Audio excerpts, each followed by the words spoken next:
what I've seen happen in 2008, 2001, the dot-com era. And I think we're just, I think it could be worse this time. As you know, we've got, the banks are twice as big. When things happen, these interest rates start going up, we're going to start seeing defaults. We're going to see, these derivative markets break down. It could be a big bloodbath. A new silver company for investors, with Keith Neumeyer agreeing to become a major shareholder. Luke Norman, co-founder of Gold Standard Ventures, is the new chairman, and the company has acquired 3 former First Majestic silver properties. To learn more about this must-own silver stock, go to futuremoneytrends.com/silver1. That's futuremoneytrends.com/silver1. Hello, everyone, and welcome into crushthestreet.com. I'm Kenneth Amaduri, and I'm joined today with a brand new guest. We're going to talk about wealth. In fact, the title of his podcast is the Wealth Formula Podcast, and the host's name is Buck Joffrey, and he's a physician, he's an entrepreneur, he's an asset manager, and a podcaster, and he's enjoyed a great deal of success through his businesses and investments. And now he spends his time helping people, and you can listen to his podcast and get information on him at wealthformula.com. Buck, it's a pleasure to speak with you today. Oh, it's a pleasure to be on. Well, I'd like to start off with getting your story and, why you're so passionate about educating people right now. Obviously, you were successful in what you're doing. You were a physician, and now you're podcasting. Please, by way of introduction, share your story with us. Yeah, so I'm a physician. I'm a surgeon by training, and and I finished my training around 2008. And you know what was happening around 2008, right? So absolutely. Basically, everybody was they're losing all their money, and including a number of the senior physicians that I was around. And I heard a lot of complaints about that, and so on and so forth. It didn't affect me at all because I didn't have any money, and I was, just a broke resident like everybody else, and working for essentially minimum wage. You work all these hours, and you add it up, and it comes up below minimum wage. So anyway, finished 2008. I actually did some subspecialty training in cosmetics, and so I went to work for a big cosmetic company initially for about 9 months, and pretty quickly realized that things were not going to go well there because the management and I were not seeing eye to eye, and they just decided to fire me. And that was fine. And I took it kind of hard at first, but, I had just gotten this, I had just sort of read some of Kiyosaki's work and Cash Flow Quadrant and all this. Love it. And that had really opened my eyes. And along with the fact that my dad is a scrappy real estate guy, I started looking at other opportunities. But my first thing was to say, hey, I've seen how a business works, and maybe I can just do this. So I built my own, I sort of cloned the business I was in, and, with a few variables changed, and just went down that route and had a lot of success, and, became a millionaire about 18 months later. And, it wasn't easy, but it was just, school of hard knocks and just keep pushing. And I had very few expenses. So once I started to make all this money, the next question is, well, what do you do with it? And it was not something that I'd actually really thought about because I never had any really money of my own. And what I definitely did not want to do is to go down the route that all these physicians that I trained with were complaining about, which was, giving their money up to financial advisors and having them lose, 50-60% of it in one of these crashes that you had nothing, you had basically no control of whatsoever. And so I kind of, using that Kiyosaki inspiration, went down the route of self-education, and I got really obviously interested in real estate, in part because of Kiyosaki and also because I saw my dad make a lot of money in real estate. I had no interest in being a landlord like he was. And that's, that was, but I think the Kiyosaki influence was that, hey, you could be involved with real estate and not be a landlord. You could be more of an asset manager.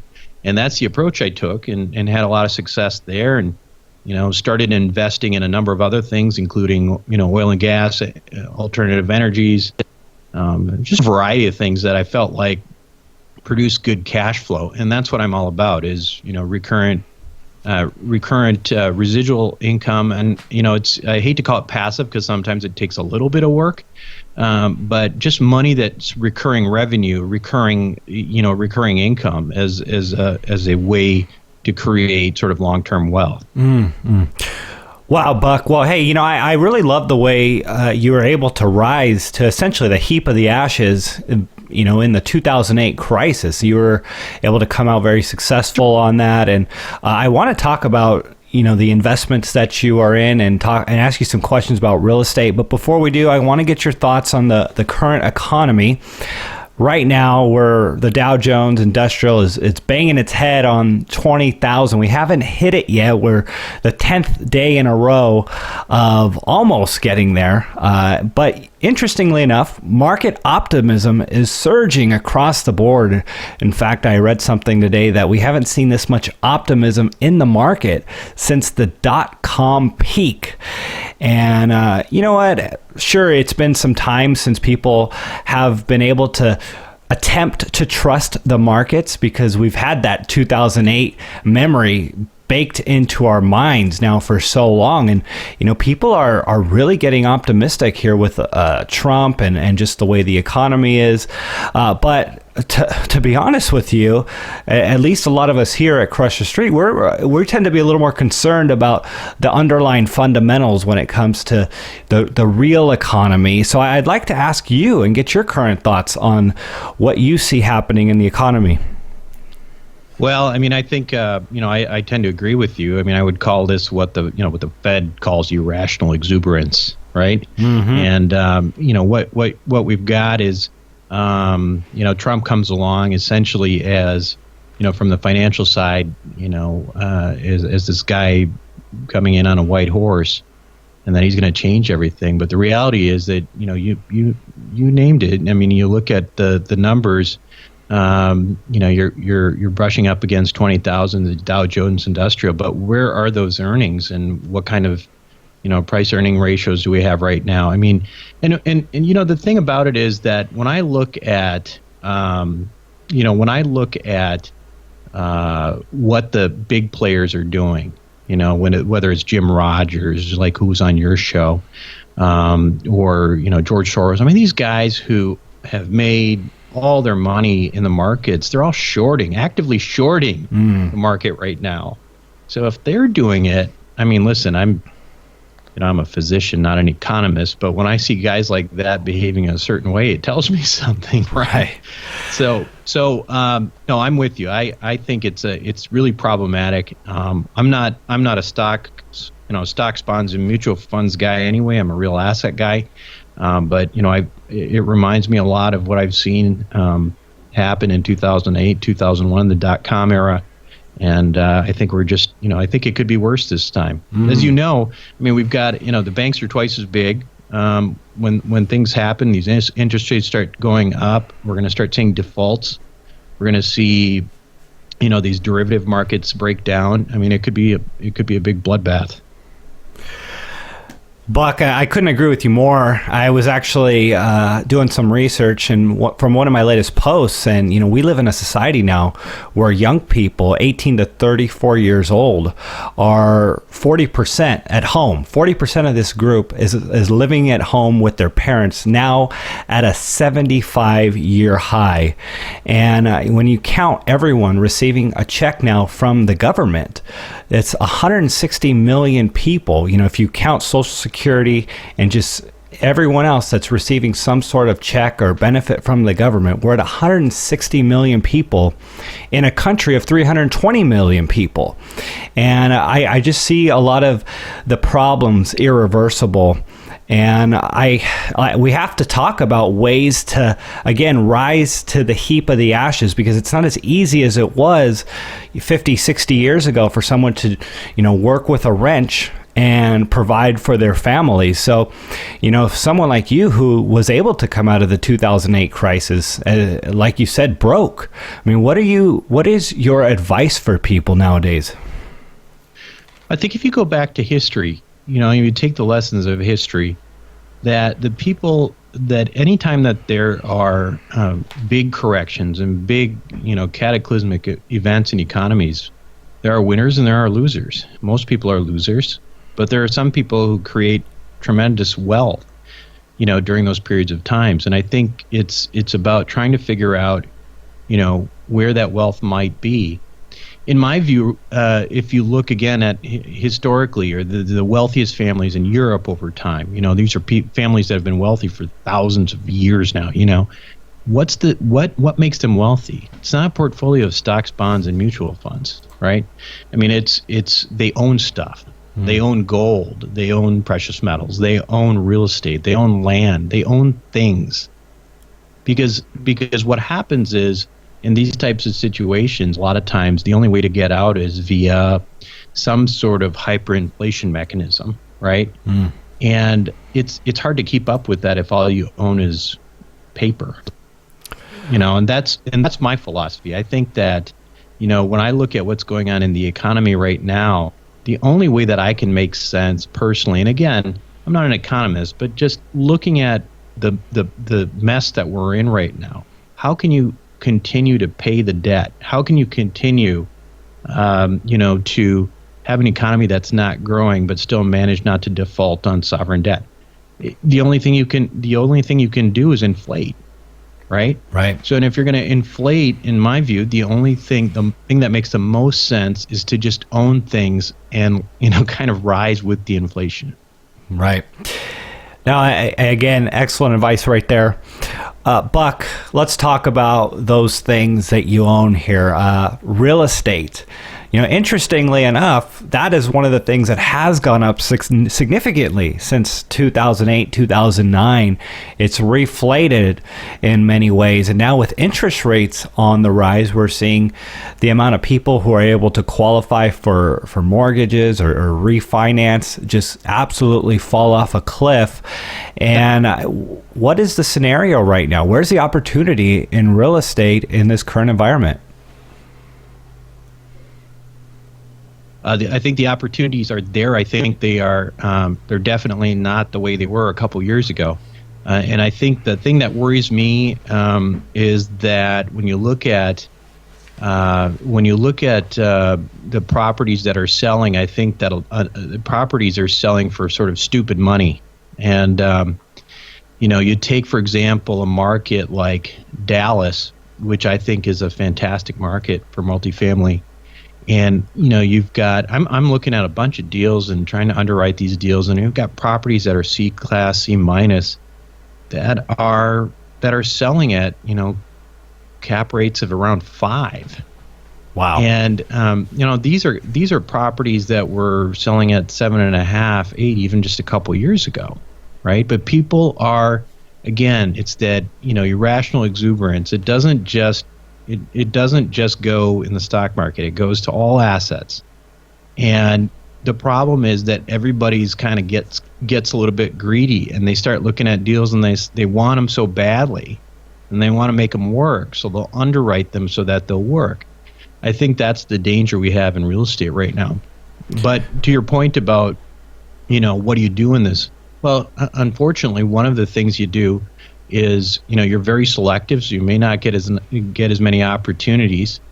The other thing is you just start looking in other directions for other opportunities to invest in that do make sense right now, potentially.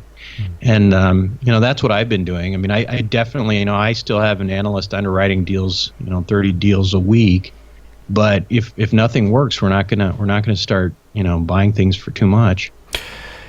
I own a couple properties in Tennessee, and just these ones specifically were bought so cheap that they'll be 100% paid for in 6 to 7 years, depending on expenses.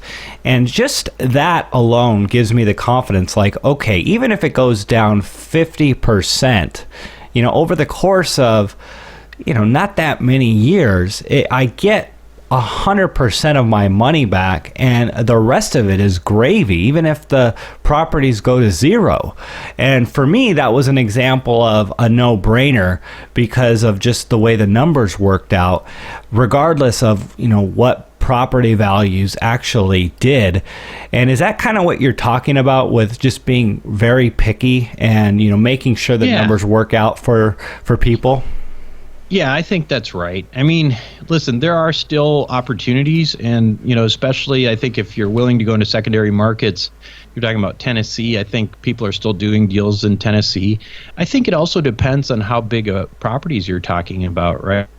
I think it's the size of asset you're buying. I think it depends where you're buying. I mean, if you're trying to find 100 units plus in Dallas area, I mean those kinds of returns are harder to find. But for example, if you're looking for duplexes in Des Moines, you might still find a 9 or 10 cap rate deal. You know what I mean? So it really just depends. And I'm kind of looking I'm looking in a lot of directions now to figure out where the yield is. And so but to your point, you're right. I mean, listen, I have a couple buildings that I picked up in 2012 in Chicago, which was a really good time to buy, and before cap rate compression, which have gone up in equity, and I've made $2 million just holding on to them, doing nothing else, just because of the equity that just built up with cap rate compression, right? And they also cash flow like crazy. Wow. So yeah, I mean, listen, it all depends on what your goal is, and I think if you're buying on real financials today, in other words, you're buying on net operating income today, and you're buying at a fairly at a fixed rate, and that you can cash flow, I think you're in good shape. Yeah. Yeah, it's completely fair, and over the long term, if it pays for itself, it's not a bad investment. Buck, what about corrections in this market? I know pre-interview you were talking about the fact that the Dow Jones and the stock market seems like we're due for a big correction here. What about real estate? Do you see a big correction coming in real estate as well? Yeah, I don't think there's any doubt about it. I mean, especially if you look at the larger assets again. When you look at these larger assets, you have there's a balance, right? There's the cap rate, and then there's the interest rate. And if the interest rate is really low, that cap rate can go up, right? Because you're paying for more of the asset and less interest. Right. But once that interest rate starts going up, once the interest rate starts going up, the cap rate's going to have to go up too. And I think that's where you're going to find the decompression. And with the larger assets, they're typically, they're underwritten as a Fannie Freddie non-recourse loan. If people can't get loans on these deals at these significantly compressed cap rates, they're just not going to happen, right? So I think the market sort of naturally is going to have to correct itself over time. And before we move on to another topic, if people want to learn about what you do, Buck, and be involved in some of these investments, let them know about your website a little bit and how they can go about doing this. Yeah, so there's so my website is wealthformula.com, and the website, there's not a lot of activity on the website itself. It's Wealth Formula Podcast is housed there. It's also something you can download just the way you download this particular show that we're on right now.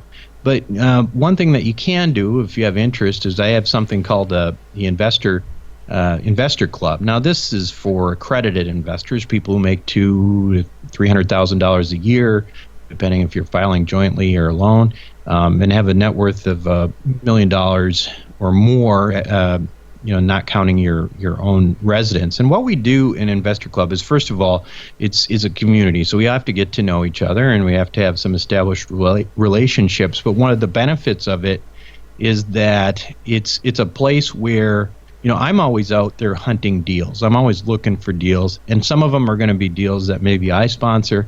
Some of them may be deals that friends of mine are sponsoring, or friends of friends are sponsoring that I might be investing in. So one of the things that I do on Investor Club is essentially open up. It's a way to get deal flow for people who are interested in private placements. Well, that's really cool, and it's really cool that you're offering that to people. And if anyone wants to check that out, definitely check out Buck's website. Buck. Yeah, and by the way, I'll just add that it's not just real estate, because in these times when we have tight, when it's harder to find deals to syndicate, you look for other places and deals, whether that's any number of things that we can invest in, but whether that's ATMs or life insurance policies, whatever. I mean, there's lots of opportunities out there. I think one of the things that's important at this time, when there's some asset bubbles going on out there, is to make sure that you're looking at all the other opportunities that are available. Many people are getting frustrated with precious metals. I mean, gold, I'm looking at it right now. It's at around 1140, up a little bit. And silver is at $16. It was, below 16 prior to this podcast. And, what are your thoughts when it comes to gold and silver in this current environment? Well, I don't think of, so I do like gold, okay? And I always approached I think of gold as money. I don't really think of it necessarily as an investment. So I own it, and I buy some gold every year, and I use one of these online portals where I can store it in some foreign country or whatever, physical gold. But I don't personally, honestly, I don't follow the numbers that much, because the purpose for me to own gold is to own money that's denominated in gold. And so, I think if, the reality is with gold, here's how I like to think about it. So in the times of Christ, in the Roman Empire, you could buy, an ounce of gold would buy you a nice toga. An ounce of gold right now will buy you a nice suit. Okay. That's the resilience and the type of sort of asset, or no, the type of wealth preservation tool that gold can provide. So even though I own gold, about it, because things are going to go up and down just the way they do with any currency. And the key is that if you believe in gold and believe that it's money, it's going to be worth something. And especially if you look at it in terms of what I think is going to be very likely a 5 to 6% plus inflation environment over the next few years, I think it's a great place to have money in gold. Buck, and with that, I want to just touch on something else. I've actually put my money, in Lending Club, and I have just kind of dipping my toes in that and lending money, being a bank for people. And I was wanting to get your thoughts on that. Do you guys do any sort of lending to other people and when you guys do investments? Is there a way to do that and capitalize on different ways where other people borrow your money? And are you guys doing that collectively? So right now myself, I'm not sponsoring anything, but I have I have colleagues and people who've been on my show that actually are doing exactly that. I have one guy who's doing what he calls soft money lending. And he's I think he's at about 9% yield. It's not terrible. I mean, it's pretty good. Soft money lending. Why does he call it that? He's not charging people 20%, and the deals are not really risky. They just tend to be smaller apartment buildings that people have problems getting loans on, and he's doing like little bridge loans or whatever. And so he's charging them, I think, like 12-13%, and investors are getting close to 9%, and it's very reliable. Digits, but it's still reliable. I got another friend who's been on the show a number of times. It's got a really cool fund who deals with with mortgages. He buys non-performing mortgages for pennies on the dollar. He's got a huge fund. Well, not huge, I mean, by any standards, but for my standards, and he's got I think he's got a $30 or $40 million fund for just this this stuff that he does, and he buys these mortgages for literally, pennies on the dollar. And instead of evicting people and all that, he actually has this methodology where he actually tries to, renegotiate rents and tries to get people on rent to owns and so on and so forth. But I've been in that fund for, I've been in his fund on and off for about 4 or 5 years, and like clockwork, it's 1% per month. And it's not a bad way to go. Better than keeping your money in the bank at this point. Wow. That's really exciting. Yeah, when it comes to lending, and, we were talking about that, whether or not to be a landlord or not when it comes to real estate, lending is a really cool way to go, because if someone wants to go out and purchase a property, if you can require 25-30% down, you put up the rest of the money. If they default on you, you got an asset you're acquiring for 70 cents on the dollar, essentially. So yeah. I think that's pretty cool, and it takes the risk and the hassle off of dealing with a tenant.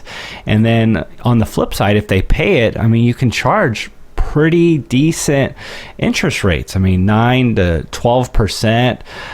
It's something I definitely want to get more into, because it's not where my focus is at the moment. But if you are concerned about prices pulling back, and it's a way to kind of hedge your bets in the real estate market. Requiring 30% up front is a pretty good margin. I think that's a great way to go. I think that it's certainly something I've thought of as well, in terms of other funds that I might have an interest in the future. One of the things that I personally like about physical real estate in particular is obviously there's significant tax advantages, and so a big part of what I like to do is invest in things that are tax advantaged. So the property, the cash flow that I get off of my properties is essentially tax free. And so even though I'm getting double-digit returns on them, because I've done cost segregation analyses and that sort of thing, that I'm effectively getting, I'm getting my double digits without having to pay tax on it. So that's kind of a nice additional benefit. But you're right. The nice thing about lending is that for real estate investors, I liken the lending to being like sort of if you were a guy who did stocks and bonds, it would be like your bonds, right? Mm-hmm. The stuff that just keeps paying you, and you don't have to think about it very much. But I like that too. I definitely like that area. And I've done some hard money lending, and obviously that can be very profitable. And actually had put my dad in a hard money loan last year through a friend of mine, and he ended up making like 40 grand in just under 2 months. Wow. And so there's money there. There's definitely money to be made. Well, if you ever decide to run for president, I'll be sure to run that sound clip of you not paying taxes on the money you make. It's legal. No, I get it. But they'll use that against you. Buck, if people want to have a bit of advice as we close up here as to how to proceed forward, millennials are suffering the most in this new economy, and it's a struggle to get ahead. What's your best advice for them as we close out this interview? I think the biggest thing is, all of the things that you're being told from, I think, what you would call sort of the traditional financial advisors, you really have to take with a grain of salt, because I think, first of all, if it was a normal economy, over long term, we've seen stocks, bonds, and mutual funds. They do okay, but you can do a lot better in other places. The bigger issue to me right now is that, as you've mentioned and as we've talked about today, we live in unparalleled times right now. We've had, near 0% interest rates for 8 years, a $20 trillion, national debt. We have, lots of sovereign debt out there that is, very, that's really dependent on our own interest rates rising. I mean, there's so many things going on. We have a quadrillion-dollar derivative market. There's so much uncertainty out there that to go and use the same old assumptions, the same old paradigms that the financial advisors haven't changed a bit is very dangerous. And I think that the best thing that you can do is to educate yourself, listen to stories, or listen to people like Kenneth here, which I love your podcast, by the way, and and try to get educated and don't get brainwashed. Well, hey, I appreciate that, and I appreciate you coming on the show, everyone. Wealthformula.com, Buck Joffrey. Buck, thanks so much for coming on the show with me. Thanks for having me.